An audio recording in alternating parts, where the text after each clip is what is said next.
On an Easter evening, I'm sure many of you came from family events, and it's great to have you here at church again.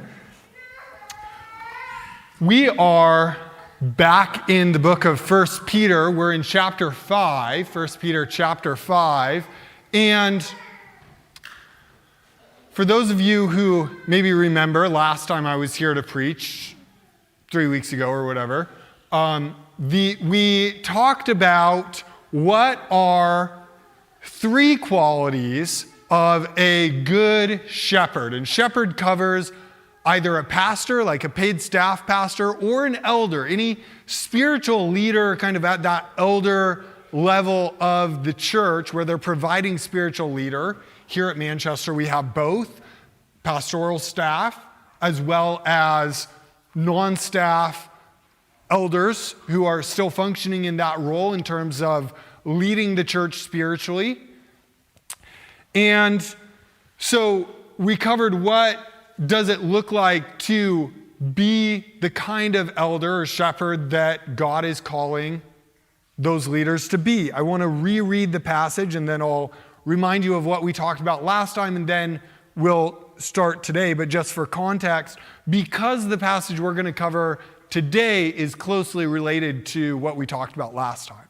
So, starting in 1 Peter chapter 5, verse 1, Peter says, "So I exhort the elders among you as a fellow elder and a witness of the sufferings of Christ, as well as a partaker in the glory that is going to be revealed. Shepherd the flock of God that is among you, exercising oversight, not under compulsion, but willingly, as God would have you, not for shameful gain, but eagerly, not domineering over those in your charge, but being examples to the flock. And when the chief shepherd appears, you will receive the unfading crown of glory." And these were the points that were made last time based on that text. Number one, the kind of elder that Peter and God is calling those that are in that position and role to be, but even those who aren't in that role, whether you're a parent or grandparent or in some other spiritual leadership role, this is a goal to aim towards. But here are the three things he calls us to. First, what gets them out of bed is the desire to see people become more like Jesus. Not money, not position, not anything else, but ultimately the desire to see people become more like Jesus. Second, faithful shepherds lead without becoming domineering and correct without becoming quarrelsome. They lead without becoming domineering and they correct without becoming quarrelsome. And thirdly, faithful shepherds teach by example, which is part of why having a godly character as a church leader is so important. Now, the reason I'm going into that is because that is one side of a coin, and tonight we're going to get the other side. So tonight, the title is How to Submit to Your Church Leadership. Now, this is maybe a touchy topic, and we're preaching on it because this is the next thing that Peter talks about. Okay, one of the advantages to preaching through texts in the Bible rather than topically is that we get what Peter gives us, what God gives us. This is not necessarily my chosen topic of the night. It's not like I have somebody in here that I'm like, you need to learn how to submit. This is the next thing that Peter says. And so it's in the Bible. God wanted us to learn from it. And so we're going to try to learn from it. But I want you to hear and be reminded, Peter just finished talking to the leadership, saying, don't be the kind of bullying, domineering, manipulative, greedy leadership that will be hard to submit to, right? But then on the other side, which is so hard for us as very independent-minded Americans, many of us, me very much included, it's hard to submit. And this whole idea, and Paul brings it up elsewhere right? Like end of Ephesians 4 and 5 and other places where he talks about us submitting to one another. Philippians 2 as well, right? Like Jesus came in humility. We're also to be humble and submit to one another. That's part of the Christian character and the Christian virtue that we're building towards. That's part of the fruit of the Spirit that we're supposed to be growing as followers of Jesus. But this is a really hard discipline. It's really hard to put into practice. So here's what Peter says, picking up in verse 5.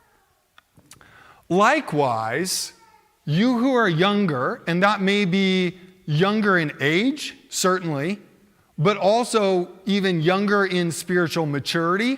It has both ideas. Likewise, you who are younger, be subject to the elders, right? The elders that verses 1 through 4 were about.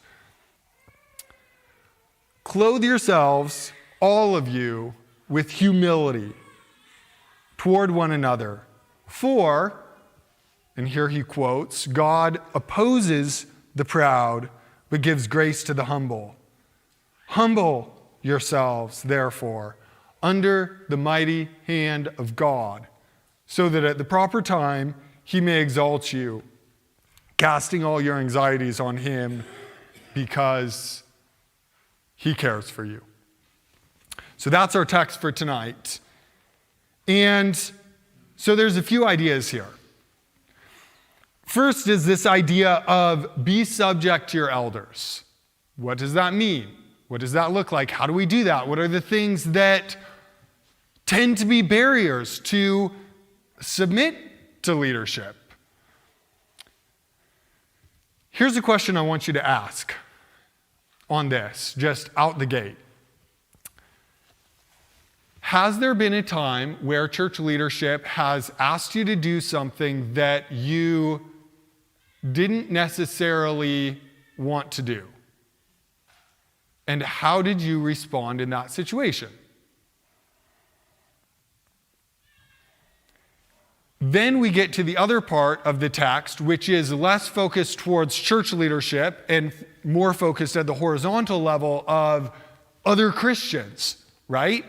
And what do you do if you need to submit or compromise with another Christian that you don't see eye to eye with? They're not necessarily the pastor. They're not necessarily an elder. They might not be in a position of authority in church, but you're called to be brothers and sisters with them, not just here, but like I said, in Philippians 2 and Ephesians 5 and lots of other places, we're called to submit to one another.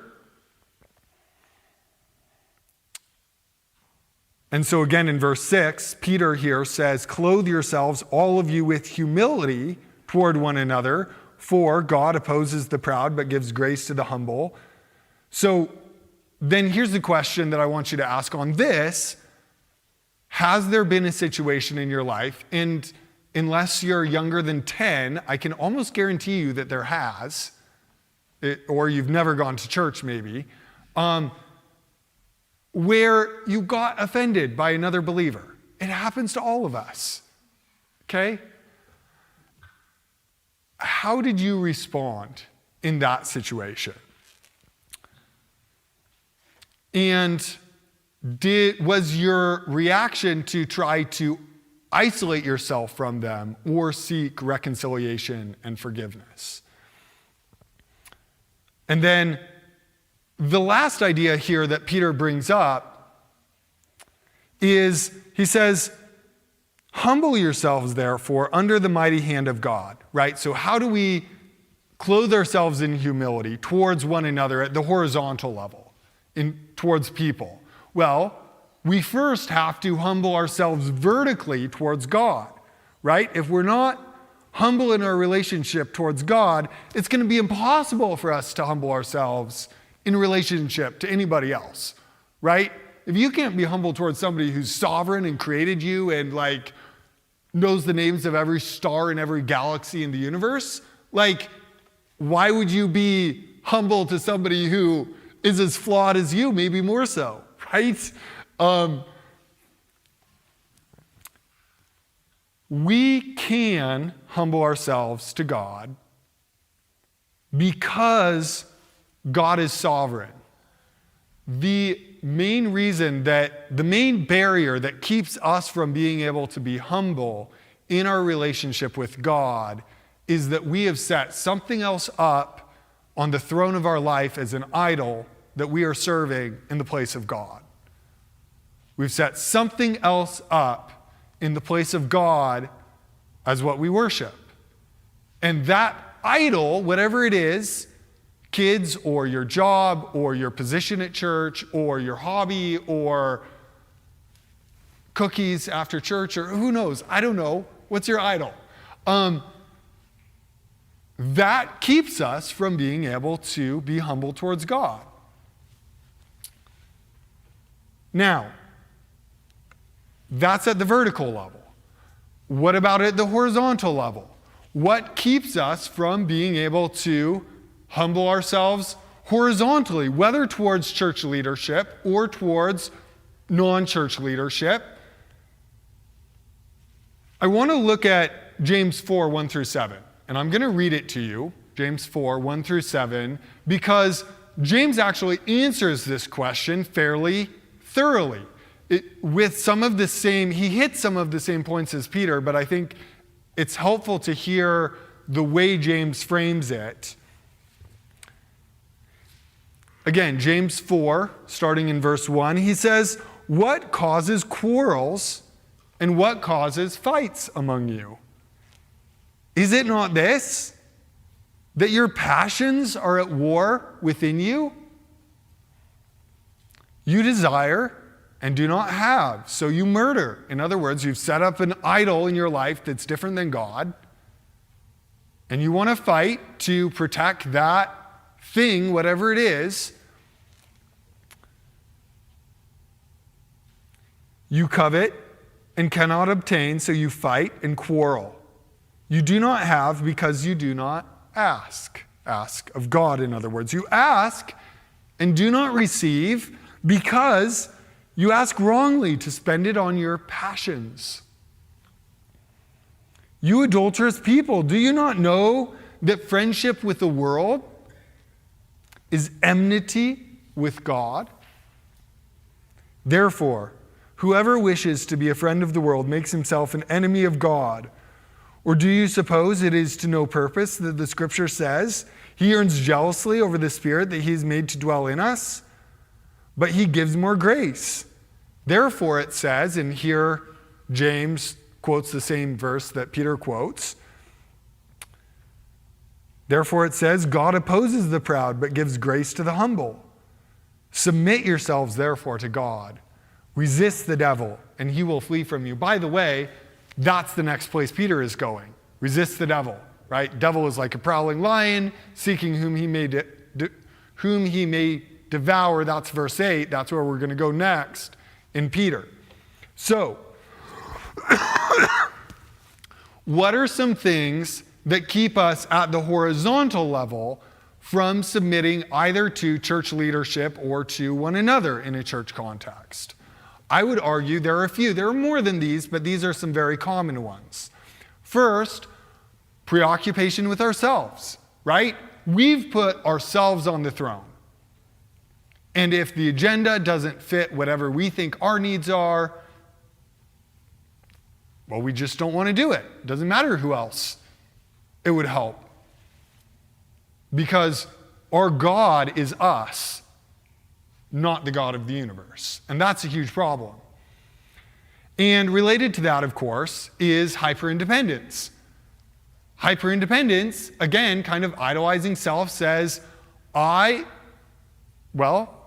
should get to decide what happens.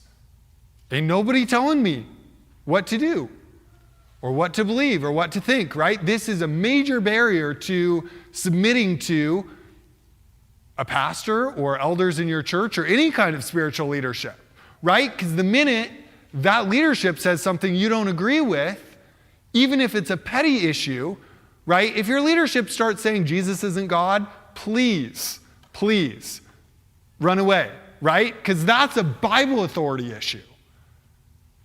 We all are subject to the Bible. If I start spouting out something that's not from the Bible, please, right? run away. Don't submit to me just because I have some hot take, right? We are all subject to the Bible because we are all subject to God and His Word. But if you are allowing petty issues to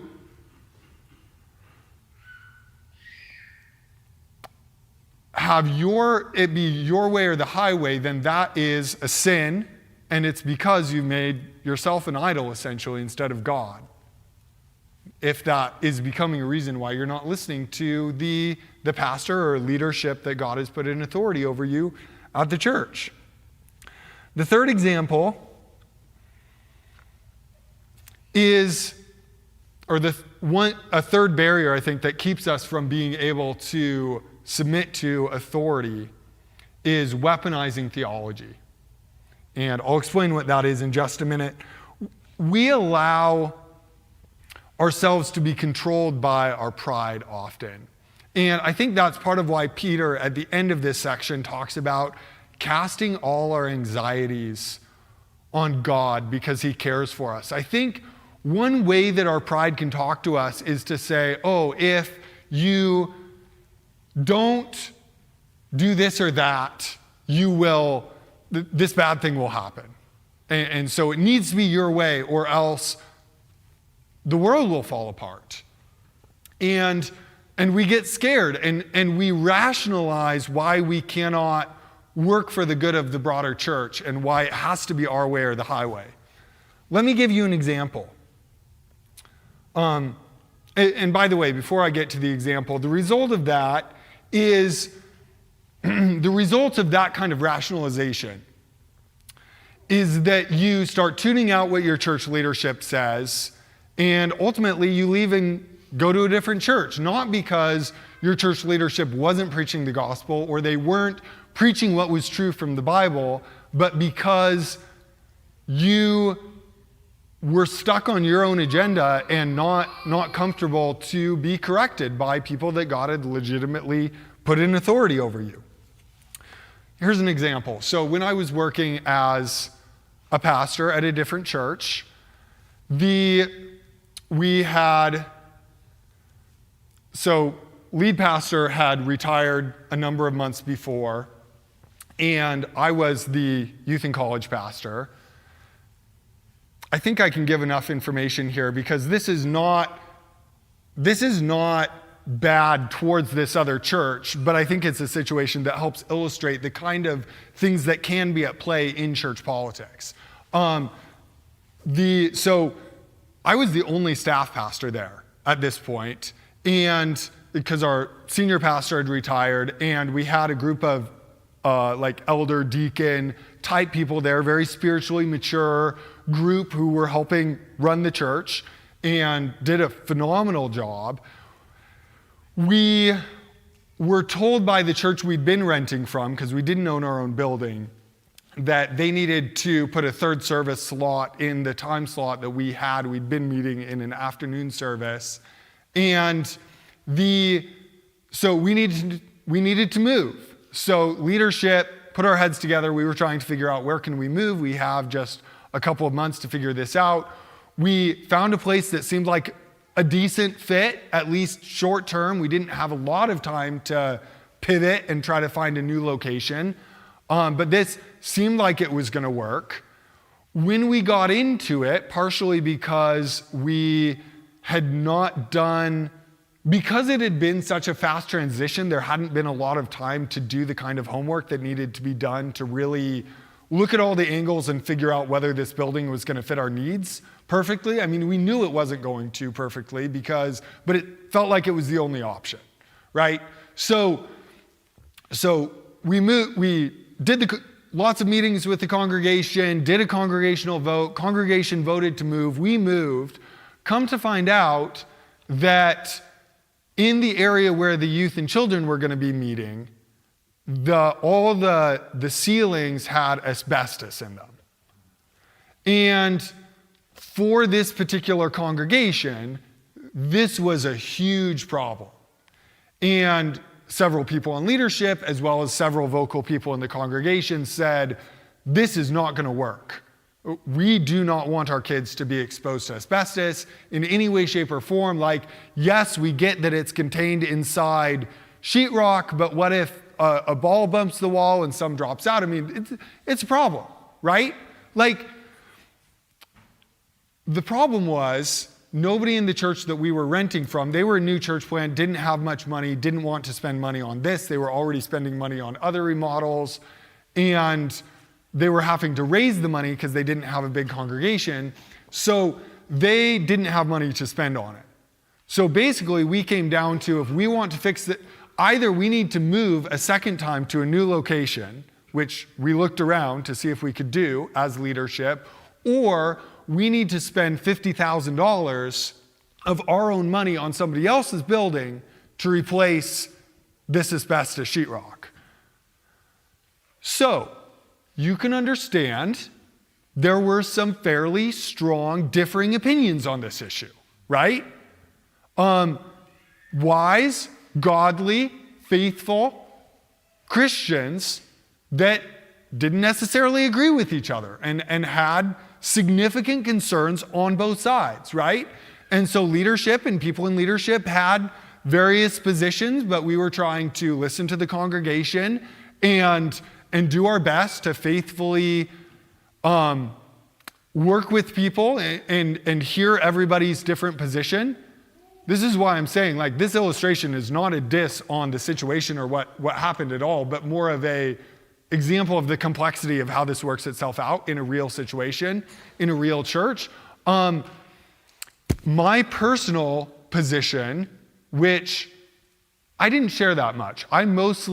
So I saw my role as pastoral and my focus being trying to help keep the church together and make sure that we weren't gonna lose families leaving over this issue. I mean, we had a family who was part-time staff that said, we will leave if this issue isn't resolved. Like that level of tension. So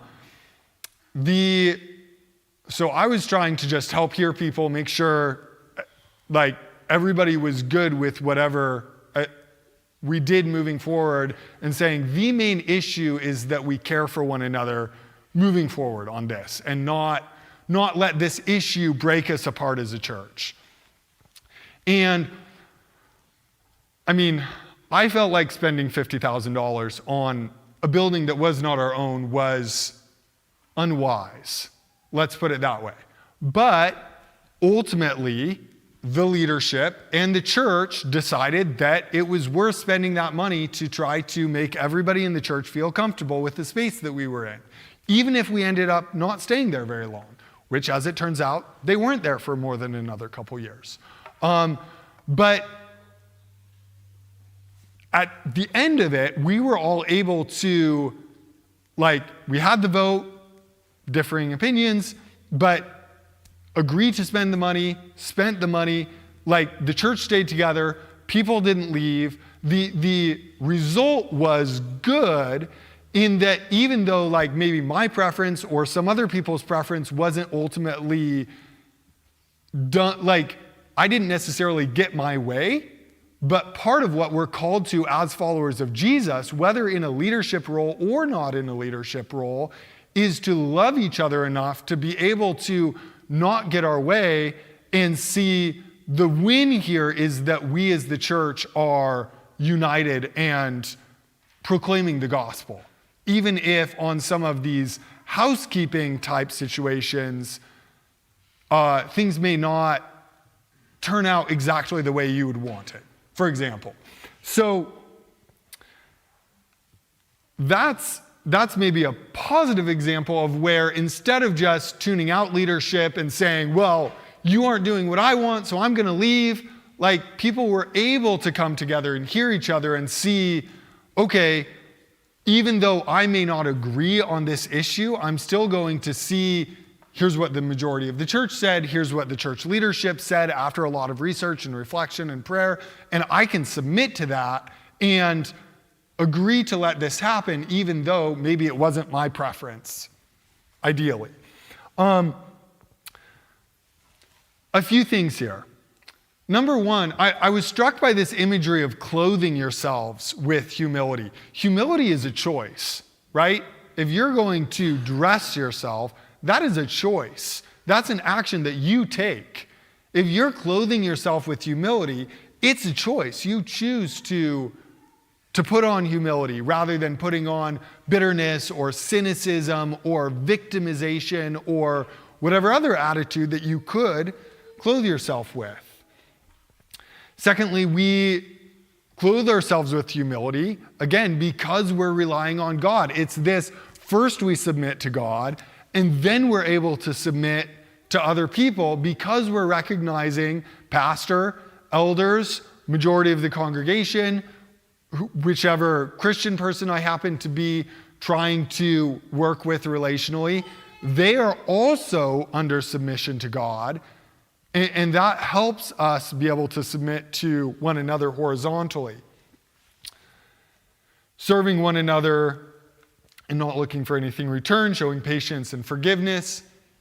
Paul talks about this in Romans 14, 3-4 and verse 13. He says, talking about food sacrificed to idols, let not the one who eats despise the one who abstains, and let not the one who abstains or doesn't eat pass judgment on the one who eats, for God has welcomed him. Who are you to pass judgment on the servant of another? It is before his own master, i.e. God, that he stands or falls, and he will be upheld, for the Lord is able to make him stand. Isn't that good? We, even in our differing beliefs, values, convictions, in these secondary issues, right? We're not talking about is Jesus God or isn't he? We're talking about secondary, third, fourth, 150th level issues, right? God is able to make each one of us stand in our faith, even where we may come to housekeeping issues, practical Christian living issues differently.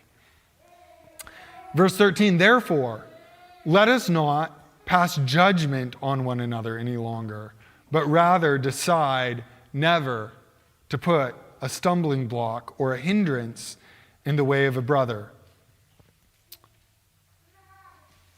And then in terms of the hyper-independence issue in 2 Timothy 4, 3-4,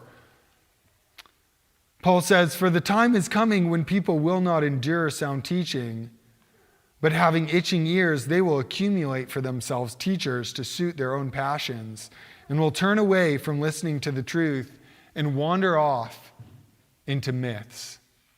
And in our culture, we have to be careful that we not just listen to what makes us feel comfortable and affirms our values. Part of the gospel, part of the Bible is that God doesn't always affirm our values. He's trying to train us and prune us and help us become more like Jesus. And part of that process is being around other believers where, you get to work on the fruits of the Spirit, right? If you're isolating yourself and just saying, well, I'm just going to listen to podcasts of people that I agree with 100%, well, you're never going to get better at the fruits of the Spirit.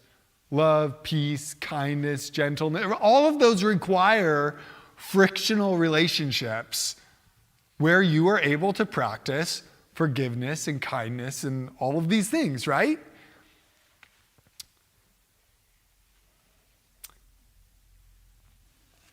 And the last idea here is we really have to acknowledge the legitimate authorities that God has put in our life. If you're a member of a church, your pastor and your elders are legitimate authorities that God has put in your life.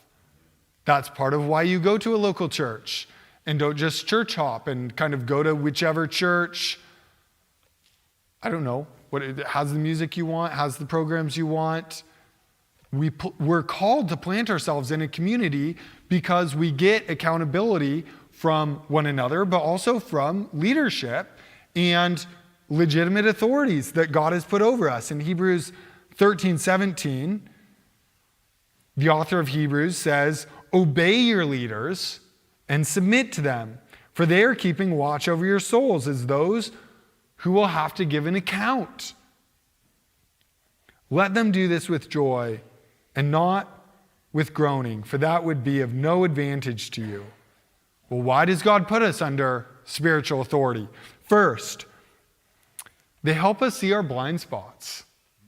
All of us have theological, practical blind spots where we, in our pride, think this is the way it should be. And sometimes spiritual gifting, right? Evangelist, everything should be about evangelism. Service, everything should be about service. Teach, everything should be about teaching, right? And we get put in the body to help nuance each other.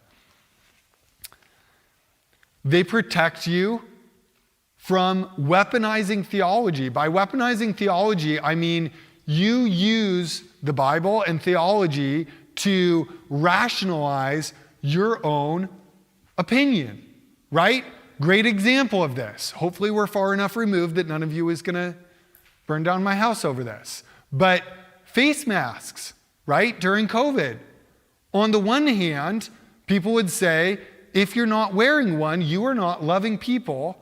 If you're not loving people, you're not being like Jesus. On the other hand, people would say, we are called to follow God, not human secular authorities, right? And in both cases, you can weaponize the Bible to argue for a petty issue that is not primary and is not the gospel. And this is a touchy one, but I bring it up because it's real. Like this is what we do. We can rationalize silly things using the Bible. And we have to be really careful about that. And then there's also a transformative power in long-term discipleship.